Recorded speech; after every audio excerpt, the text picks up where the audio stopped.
Thank you.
देखा थे श्याम कहाँ है, श्याम कहाँ है, कहाँ पे और ते ही में खड़े हैं। चल भी जल्दी आ जा।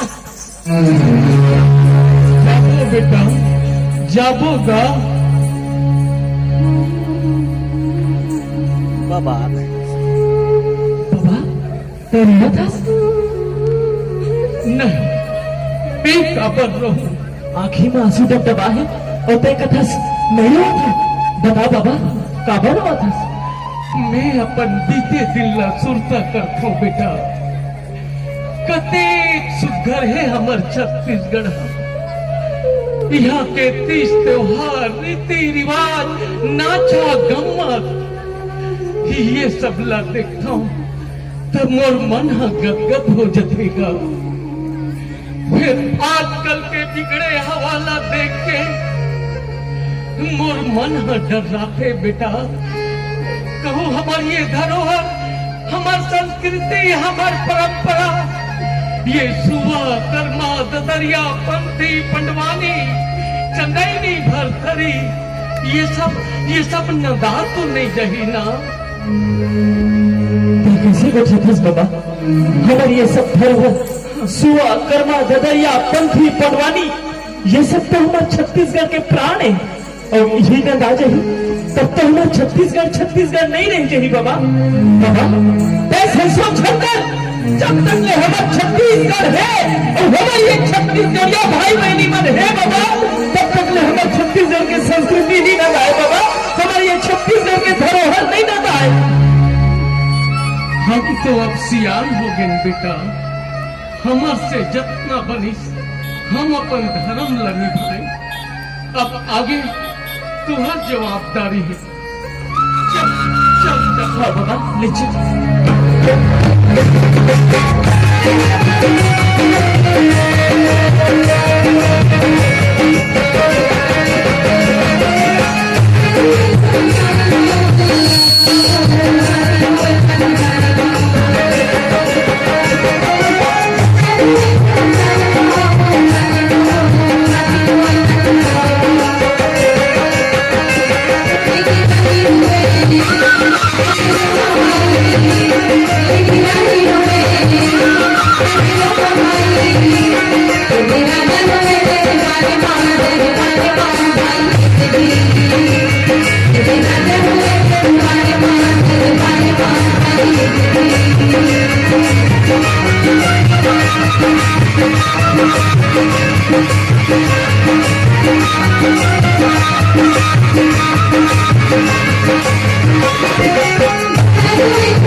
तीनों लोग 14 भोर तक भगवानी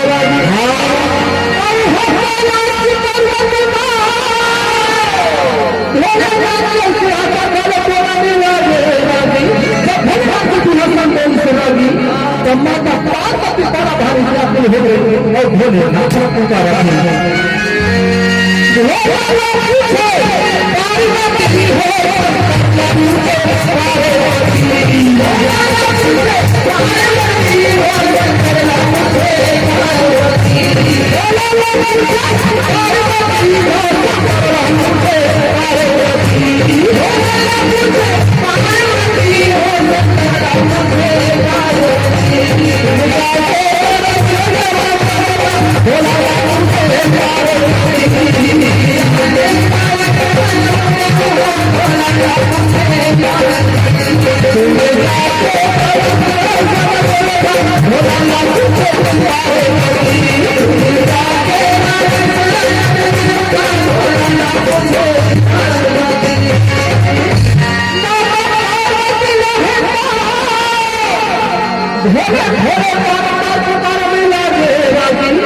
माता पार्वती के बोले सुन के भोलेनाथ जब पलक खोल कर देखो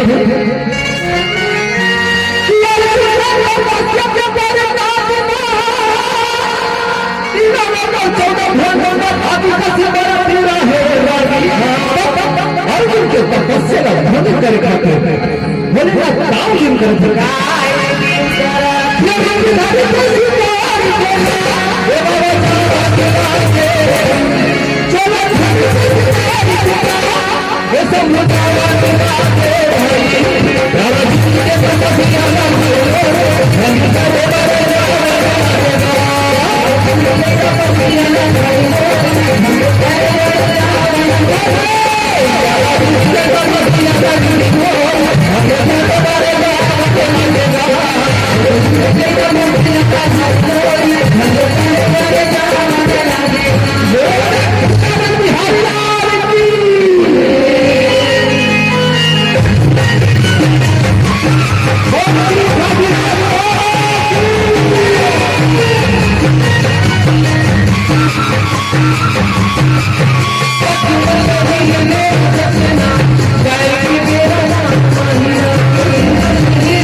दुनिया जय